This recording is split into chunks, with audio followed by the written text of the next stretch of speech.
Hey everyone, this is Colin McKay from 10 Bagger Club. We've been investing for almost 2 years as early investors in an amazing new blockchain, in our opinion, called Layer 1X. It's a Layer 1 blockchain that is quite unique in that it's the first that's is going to be completely interoperable with the 8 other main Layer 1s. So it can join the whole crypto world together. It's at the forefront of all its peers as well on speed. It's fully decentralized. I think you're all going to be hearing a lot more about this.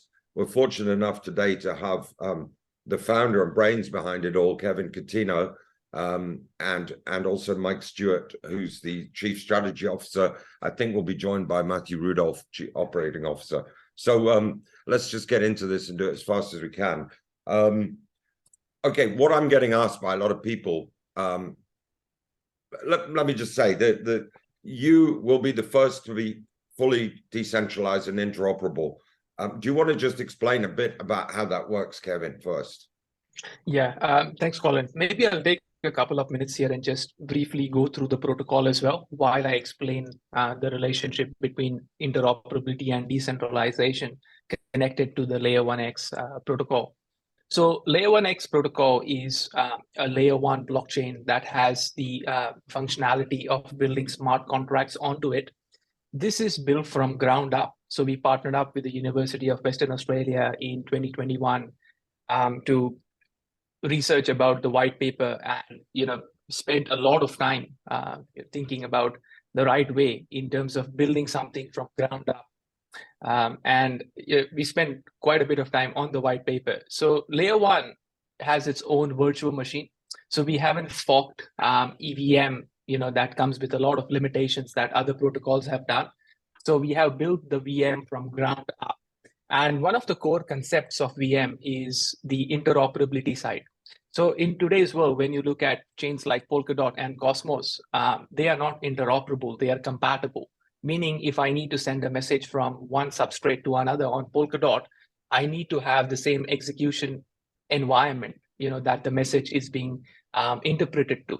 In our case, we are execution environment and consensus agnostic. So we really don't care, what's your execution strategy or what's the consensus your blockchain is following. We will still be able to interoperate with that. And we have performed interoperability across EVM, that's Ethereum Virtual Machine, and non-EVM based blockchains out there. Now, when you talk about the decentralization approach over here, one of the challenges in interoperability has always been sending, and verifying the right set of information from one chain to the other. Bridges on the which are the go-to for interoperability, until today, has a lot of limitations. For example, if you are trying to send, a value from one chain to the other, the way you can handle the receipts or the way you can even verify that this action has actually happened or not on the source chain, comes with a lot of limitations factor. And it's very restricted. Like you get all your money stolen often. Yeah, we have seen, more than $2 billion in hacks, and it doesn't work, right? It's a patchwork, it doesn't work. Imagine if you were to send your email from Gmail to Yahoo, and you're using a bridge in between every different email providers out there that work differently and are centralized, in certain perspectives. So this is where Layer 1X natively has interoperability built into its virtual machine that connects to the other chains out there. And as a user, you have the benefit of having the L1X wallet that is also multi-chain recognizable. So you don't need to have MetaMask or Phantom and other wallets out there. You could have an L1X wallet and still interact with these chains from a single source of truth. Now, there's roughly, and to my mind, there's about 25 proper Layer 1s around, right? As far as I gather, you are dealing directly with the top 8, but they carry like 80% of the business, right now, or the stored value there. Yeah, so Colin, the other, when you're talking about those other Layer 1s, effectively they talk about and describe their capability as being compatible. So they're compatible with other projects that run on that particular blockchain. So they're quite isolated in that. The issue is that when you want to go from one ecosystem, let's say Ethereum, across to say Solana, you've actually, at the moment, you've got to use a bridge in between. And that's actually where the danger and the complexity comes in. You're trusting your assets. You're handing over your keys to your wallet to a third party of your entire funds that you're trying to transfer. And if you're transferring 20, 50,000, you've given complete control over to that other entity. Sure. Whereas what Kevin has produced here is the system that actually goes and does that native interoperability, that connect chain to chain, where you retain control of your assets, your crypto, through that transaction. And that's just that's the main capability across the core. Yeah, it's amazing. I'm not a big tech guy, but I'm kind of visionary enough on investments, and I kind of think of it like all the others are little toy train sets, and they're connecting the towns there and the different trains built on them, but they'll run by themselves. And what Kevin's figured out is how to connect them all together, and it's become one big world, right? Yeah, this is effectively the most simple way to tell people who are not, who don't get all the jargon. Yeah, and that's astounding. It's like America opening up with suddenly all the railways joined. I mean, and now, okay, so that's interoperability. The other thing that you're at the forefront of is speed. Starting from, I just wrote something the other day about the increase of speed through, Swift to Visa to Visa at 24,000 transactions per second. And then, we got Solana, who I think do 65, 70,000. Then Polkadot came out as the fastest at 100,000. ETH2 is now solving the problems with Ethereum at 100,000. You're also at 100,000 now on the testnet, 100,000 TPS, transactions per second. But what I hear is you're working on getting it way higher than that still, right? Is that correct? Yeah. So when you talk about the transactions per second, the other thing to look at as a good metric is seconds per transaction. So if I do process 100,000 transactions a second, but how long does it take for that single transaction to reach finality that it cannot be now changed on the blockchain? So in terms of the transactions and scalability, the way that we work around, there are multiple facets to it. So one is we use something called as Apache Cassandra, which is a database that is built around clusters. So if you look at the EVM or databases on the blockchains built using EVM, half of them have done that.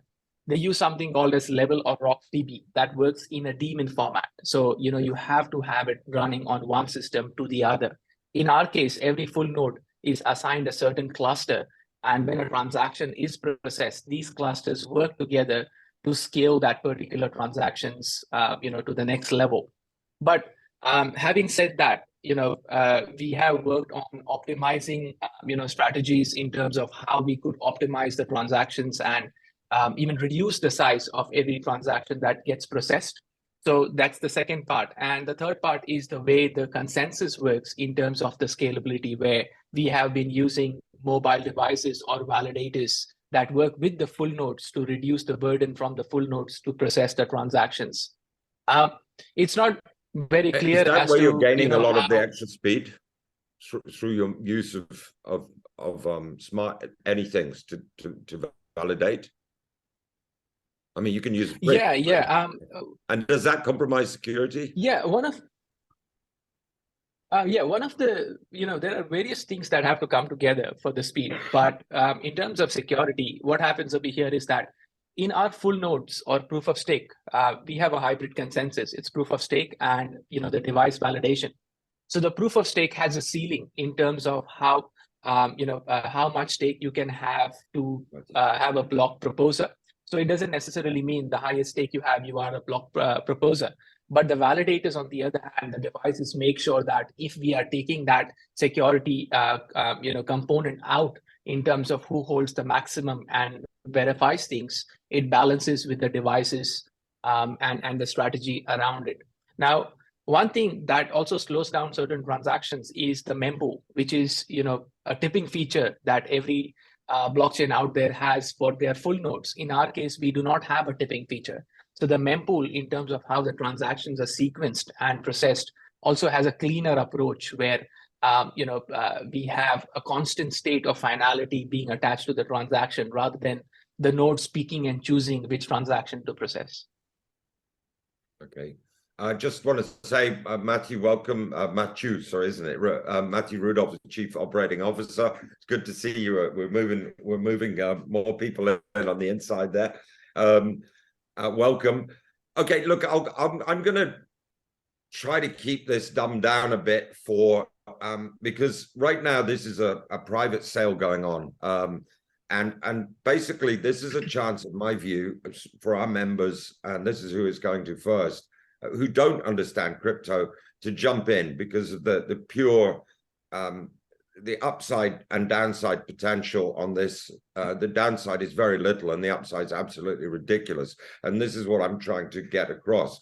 So a lot of people, when I've been telling it to them, their first thing is, okay, why, you've got Silicon Valley and all the boffins there, why in Perth is this small company able to be the first to break full interoperability? And how come you're the ones breaking all the speed records when all these other guys aren't, right?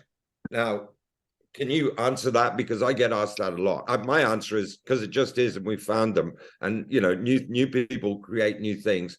Between you and the University of Western Australia blockchain department, you figured this out. And that's how it is. And don't question it, just jump in. But do you want to say why? I mean, I know you've been programming since you're 8 years old, Kevin, and pulled across to Australia because you're so smart, right? And that's one reason. Any other what would you summarize that you guys are doing it when all the others aren't? I think, as I mentioned previously, from the start of the transaction itself, we have created this technology from the ground up, learning from various other protocols and even, what is required in the decades to come.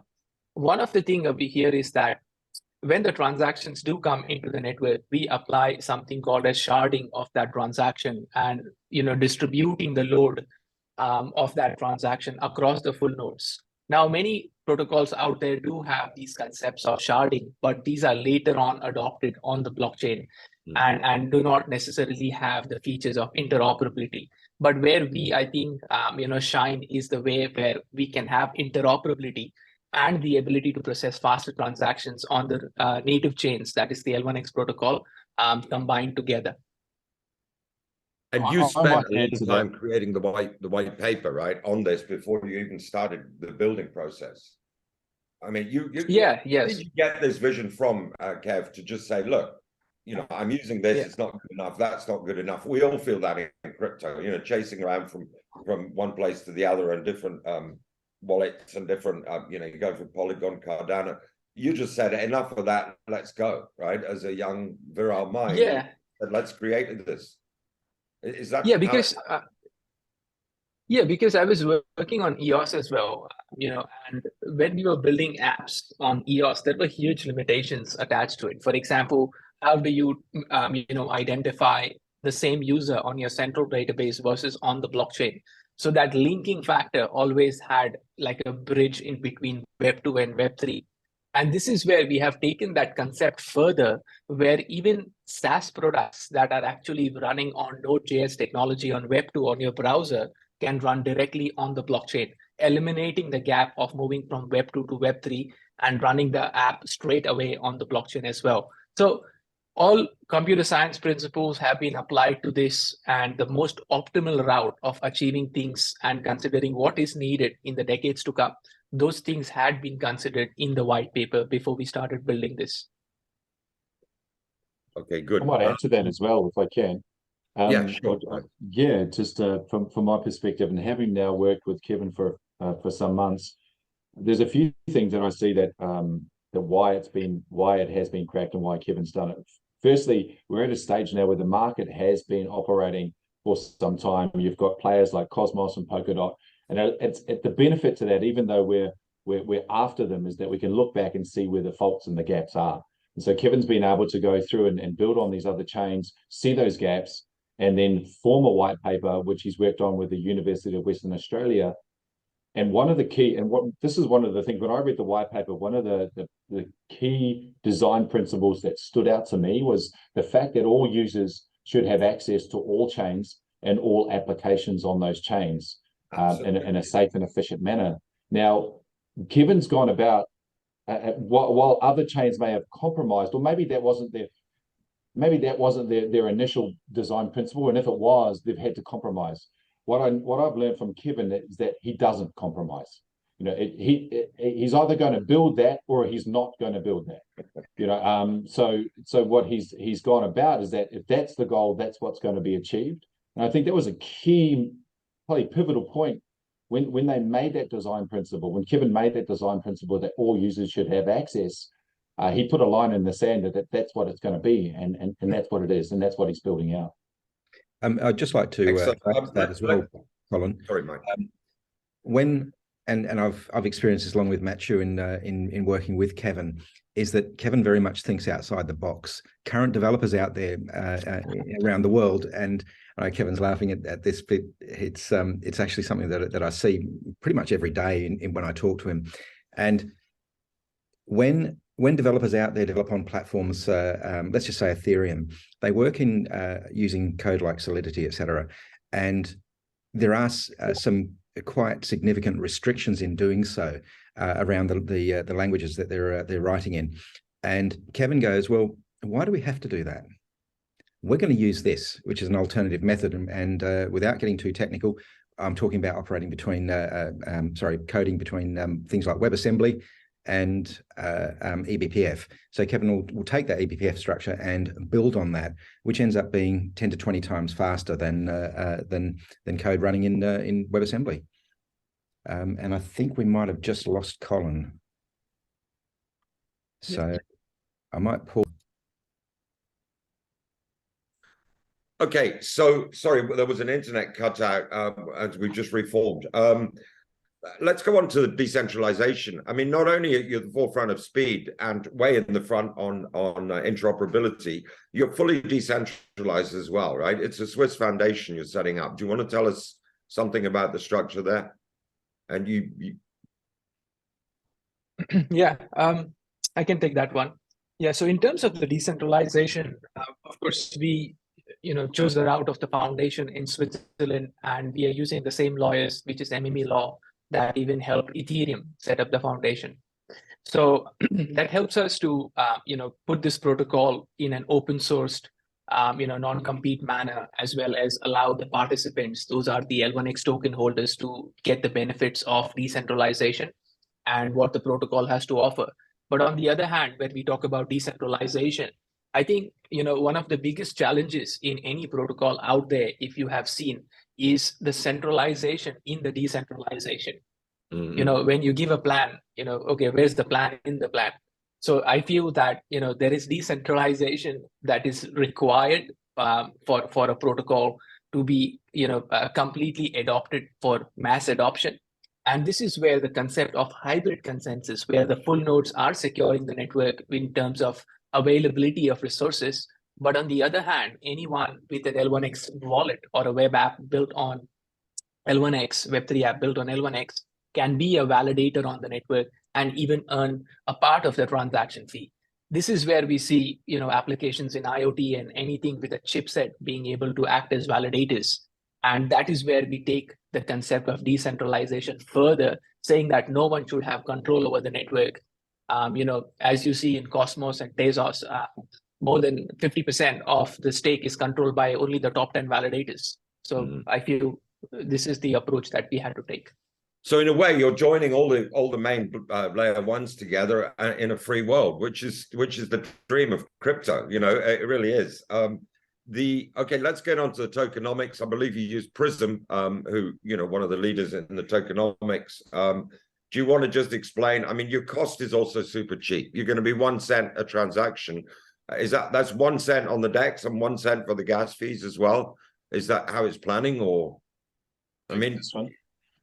I'm happy to take this one. So we went to great efforts in working with Prism Group, which are well renowned for token economics for layer 1 blockchains.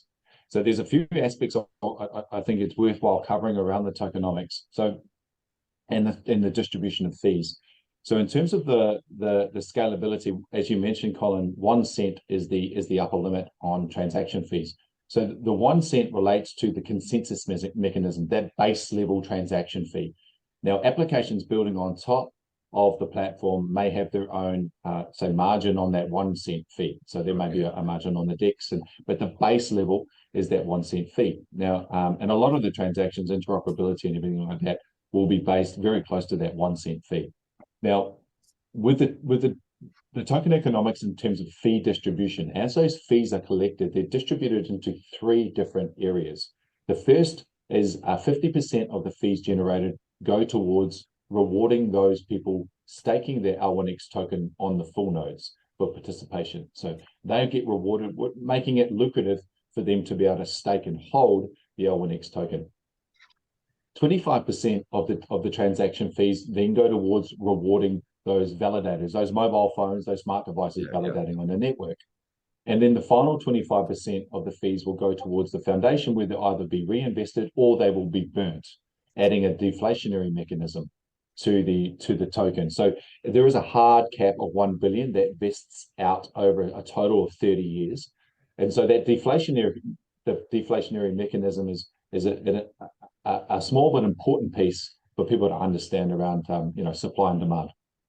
Now, in terms of the token distribution or the allocation, is that 55% of the tokens go towards what we call a treasury pool. Now, that treasury pool is split up into 6 different areas, 6 different categories. So those categories all represent, there are various allotments. 30% is the growth pool.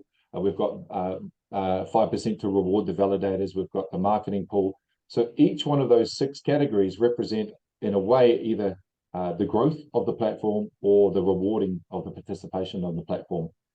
And then the rest, the other 45%, is distributed amongst advisors, the private sale, which is happening now, which finishes on the 31st, the public sale, and also the seed investors and the team. So that's the distribution for the remaining 45%.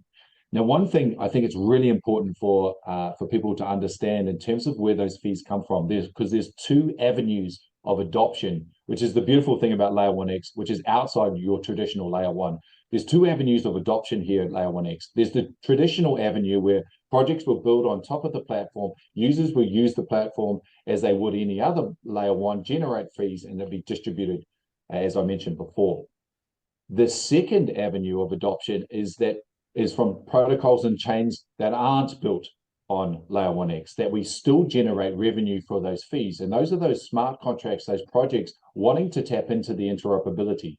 Now, if you look on a project on AVAX, they can tap into the interoperability on Layer 1X and have access to multi-chain. So, we're now getting revenue from projects that aren't even built and users that aren't even using, they think they're using a project on AVAX, but they're still tapping into our interoperability. Now, what will happen there is that we currently have 8 chains that we're connected with and we're interoperable with. The key thing is that there will come a point where if you're not part of that web, you are missing out, because it is the only web that exists, EVM, non-EVM, where you do not have to use a bridge. So it's our plan to make an application process for these other chains to get in the queue, to be able to apply to be part of that web, because it'll come to a point that Near Protocol joins, Cosmos join, XRP, whoever it is, whoever's not in the web, they will be left behind. So it's going to be really important for them to join. And as more chains join, more interoperability happens, more fees are generated. Sure. I mean, correct me if I'm wrong, but, just on the gaming, there's something like $4 billion a day going through, isn't there? I mean, and you're also almost creating 50%. a DEX, right? Just so you can have your DEX. I mean, there could be $1 billion a day going through this if all the chains, and you take 1 cent off that, you're looking at $10 million a day coming in for distribution to the stakeholders, the foundation. I mean, I'm blown away by that. Everyone who gets their head around this, it takes a while. It's just blown away by the possibility. We're coming a bit shorter on time. The ability for it to be developed on, have you got people developing on the site? You've had the test web running for 4 or 5 months already now, right? Because the only fear that people are expressing is, kind of like Solana was fast, but it was crashing a bit, is when you really open up to the volume, what's the chance of this, shit in the bed, shall we say? And for, what have you got in you'll have to fix it. But how confident are you this is going to handle the big volume that we believe is coming? Yeah. Yeah, you want to take this, Mike, or you want me to take this? You can start on it, and I'll add to it. Yeah, all right. Talk Yeah. about the stability All and the back end. Yeah. So, Colin, what happens in this case is that I might geek out a little bit over here. In terms of the stability and the ability of the network adopting the demand that comes on the protocol. What happens in this case is because it's built from ground up, we have been consistently testing not only the components in isolation, but even how the components have been added together and have been stress tested. So this opens up, opportunities for us where even right now we've got certain projects building with us. We are continuously testing it. When it goes to the mainnet, the distribution of resources on the network has been designed in such a way that even if the network, demand grows up, there are ways on how the source of resources on the network also grow. One simple example is more the users on the network, more the validators. So it's a simple equation over there that comes into place as well. And on the other hand, we've got something called as, the WOSMA to eBPF compiler. I'll explain what this means. Now, what happens over here is that any technology that you take, for example, even Polkadot, anything that runs on the web, on the blockchain space, it can be used as WebAssembly. So you're taking your low-level programming language or a higher level programming language and compiling it into the web, your browser. This particular code has a lot of issues when it's trying to talk to the system or the machine. So we are the first ones to actually have, being built the WOSMA to the eBPF being what is closest to the kernel. So on one side, we are not only thinking of layer 1 to layer 1 or layer 1 to layer 2 interop, but also when SaaS products run on the web and bring this information back, that conversion helps us process that thing faster as well. So yes, as the network keeps growing, we are continuously working on updating and upgrading the networks. The testnet adoption has been there. You can go to the l1xtestnet.com and see people have been trying to do transactions. And when we launch, we will have certain projects on it. And I think, the beauty with us compared to someone like, for example, Mina protocol that was worth $500 million or, more than $1.5 billion at one point, didn't have any kind of apps, that was scalable or seriously running on it. And at the start, we will be having apps being run on the protocol in an interoperable manner. So I feel that's, pretty compelling, from a protocol standpoint. No, the whole story is compelling. I mean, Mike, you've been involved in, military security and bank security and for many years. I mean, do you see any possible flaws or everything's working good? Colin, I can really answer that one very easily. So I've been working with crypto before crypto became essentially blockchain, and that's since Noah was a lad, probably about 19. Before he was born. Absolutely, yeah, I'm that old. So the reality is, having worked across that, even in my early days, I didn't actually see where cryptography could have a practical application across in the commercial and even the down to the end user level. But having worked across the military, I did 10 years there. I've also worked across global blue chips around the banking, financial institutions and healthcare and across aviation, across all sorts of industries.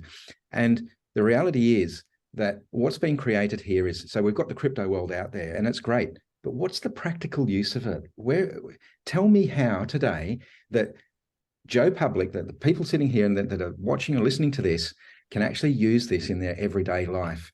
And that's really where we start to come to the forefront. By connecting all of those various cryptos together, yes, we open up the ability to invest. So we've got the DEX coming, a decentralized exchange with basically the full DeFi availability across that. And Matthew can probably talk about the DeFi side a little bit more than I will.